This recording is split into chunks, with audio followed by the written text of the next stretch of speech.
वेद काल से ही भारत में न्याय आधारित कानून व्यवस्था की परंपरा रही है। चाणक्य नीति भी इसकी पुष्टि करती है, जिसमें चाणक्य कहते हैं कि राजा हमेशा नियम और सत्य को देखकर ही न्याय करता है। लेकिन भारत के न्याय आधारित कानून का स्वरूप गुलामी के दौर में दंड आधारित हो गया। वर्ष 2024 दिन 1 जुलाई 7 दशकों से लंबे स्वतंत्र भारत की प्रगति यात्रा का एक ऐतिहासिक दिन, जब भारत द्वारा अंग्रेजों के समय से चले आ रहे दंड आधारित कानूनों को हटाकर अपनी संसद द्वारा राष्ट्रहित में पारित 3 नए कानूनों को देश में लागू कर दिया गया। भारतीय न्याय संहिता, भारतीय नागरिक सुरक्षा संहिता और भारतीय साक्ष्य अधिनियम। भारत के इन 3 नए कानूनों में आधुनिक तकनीक के उपयोग को बढ़ावा दिया गया है एवं महिलाओं, बच्चों और अन्य नागरिकों की सुरक्षा के साथ तेज न्याय पर जोर दिया गया है।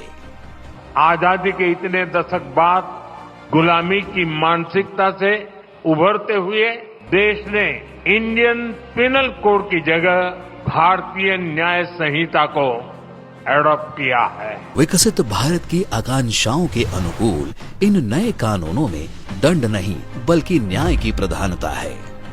महिलाओं और बच्चों के विरुद्ध अपराध के लिए कठोर प्रावधान है।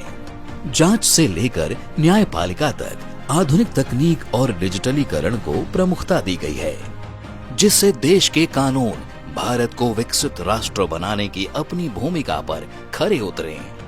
चंडीगढ़ प्रशासन द्वारा आपराधिक न्याय प्रणाली के सभी स्तंभों में पूरी तरह से डिजिटल फॉर्म लागू करते हुए CCTNS यानी crime and criminal tracking network and systems और ICJS 2.0 यानी इंटीग्रेटेड क्रिमिनल जस्टिस सिस्टम को व्यवहार में लाया जा रहा है।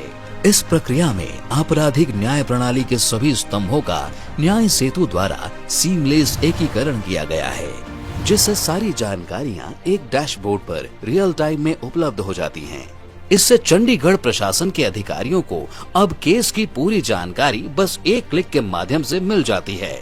साथ ही चंडीगढ़ पुलिस ने ई-साक्ष्य, ई-समन और न्याय श्रुति नामक 3 अन्य डिजिटल नवाचारों को लागू करने की पहल की है, जिससे प्रशासनिक कार्यवाही और भी निष्पक्ष, सुलभ एवं पारदर्शी बनाई जा रही है। नए आपराधिक कानूनों को अपनाकर देश भर की पुलिस प्रशासन अब नए स्वरूप में कर्तव्य निष्ठा के साथ न्याय युग को लाने के लिए कदम ताल कर रही है। आज के विशिष्ट अवसर पर सुरक्षित समाज से विकसित भारत के निर्माण को अपनी प्रतिबद्धता दर्शा रहे और दंड नहीं न्याय की परिभाषा गढ़ रहे नए आपराधिक कानूनों के सफल क्रियान्वयन का माननीय प्रधानमंत्री श्री नरेंद्र मोदी द्वारा राष्ट्र को समर्पण किया जा रहा है।